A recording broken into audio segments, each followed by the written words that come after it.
Is working pretty hard to make sure a new oil terminal doesn't derail his plans for the future of Vancouver's waterfront. Our Cor Harlan is digging deeper into that planned development and how oil terminal supporters are fighting back.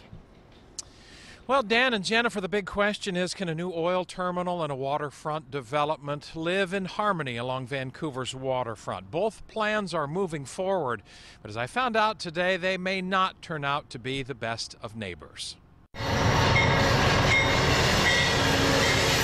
Amtrak's Empire Builder rolls into downtown Vancouver and right by a 32-acre parcel of waterfront that today looks like this. And it's going to be a top 5 destination. But if one man's dream comes true, this former Boise Cascade Mill site could be transformed into a crown jewel of the Portland-Vancouver area. There's no reason to think of this any different than what the Pearl District was before it started, or the South Waterfront. This can be the same thing. Barry Kane is the principal developer.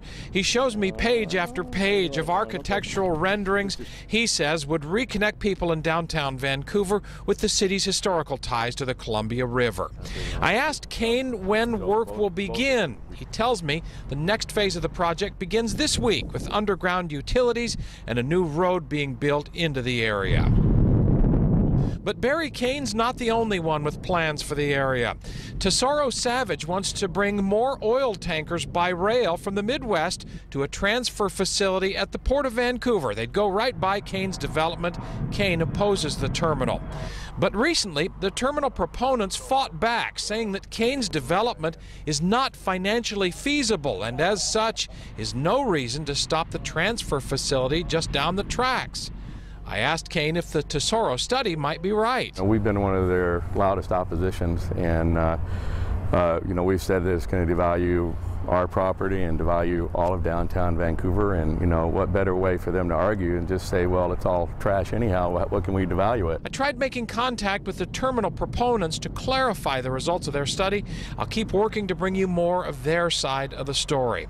In the meantime, I've learned the waterfront development will move forward, and with it, the dream of grandeur on the north bank of the Columbia River, even if it may be in the midst of some unfriendly neighbors.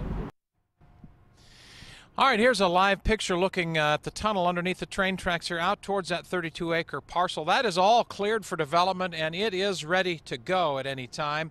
As for the oil transfer terminal, that still needs final approval from Washington's Governor Inslee before that is approved, and that approval could happen or it may be denied within the next year. We're live here along Vancouver's waterfront. Cor Harlan, KOIN 6 News.